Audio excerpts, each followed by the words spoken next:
The radio situation in America was, in fact, very stagnant about 3 years ago when they were playing a lot of very old music. And it was just plain boring. I'd flick through 15 FM stations in one city and not be able to bear one of them for more than 3 or 4 seconds. I mean, it was very, very strange formatting. But then suddenly, with the advent of video, and all the videos for new songs. Thank God there wasn't a video for Stairway to Heaven.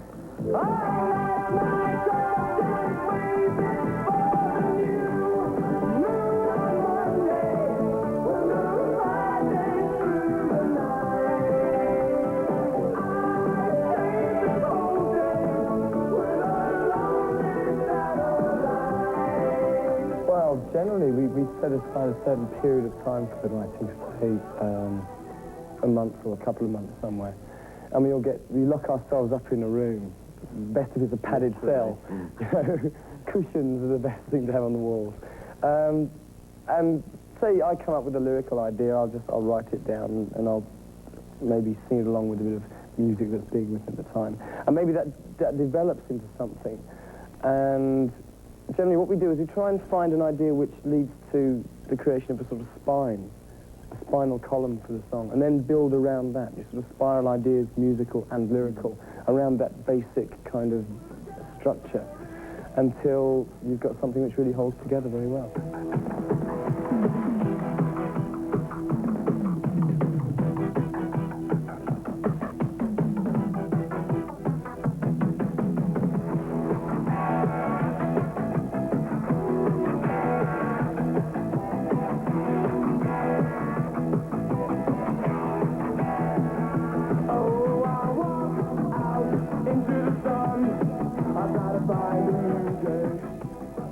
When we play on stage, we want people to go away having enjoyed themselves.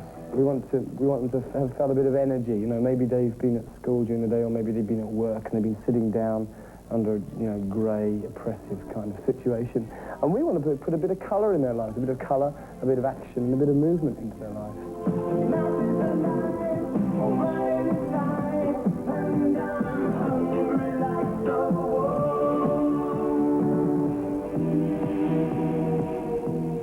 A lot of people think that we raised the budget of video when we went off to Sri Lanka and did things like that. Maybe that was what occurred in their minds. We in fact didn't do that. No, we went to Sri Lanka and made 3 videos for, I think, less than, what was it? Stevie Nicks made her video. Fleetwood Mac made that video when she was dancing on the edge of a precipice thing. In Los Angeles. Yeah, she made 1, and we made 3 for the same price as that one was made. I don't think you have to spend an arm and a leg to get a good video. I've heard of sort of like figures thrown about like $600,000, things like that. I think it's ridiculous. I think part of the challenge of making a good video is making it cheaply, and how that's shaping up. And one of the big dangers is to think too much about the sort of the commercial aspect of it, and well, I want to make money and I want to make hits. You have to be true to yourself in an artistic way first. I mean, that's why so many bands fall apart.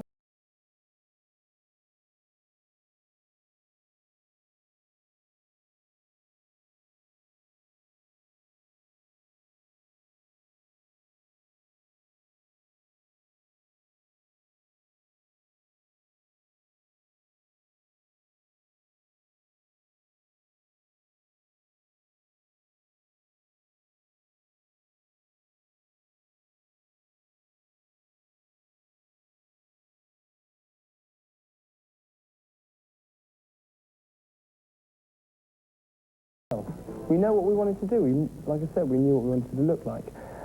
We are not the kind of band who've been put together by a management company and told, okay, you wear this, you look like this, you sing this song, you sing it in this kind of voice, we'll get a producer for you, you go into that studio, you've got a record deal with that company, and suddenly maybe the record goes down to the management think, okay, we'll finish with them. They drop us and we fall into obscurity. We're not that kind of band. We're our own motors. Our managers are part of the team, they work with us, but the driving force is in the 5 heads and the 5 hearts that beat in Duran Duran. And you're going to watch a bouncing little number by us called The Reflex.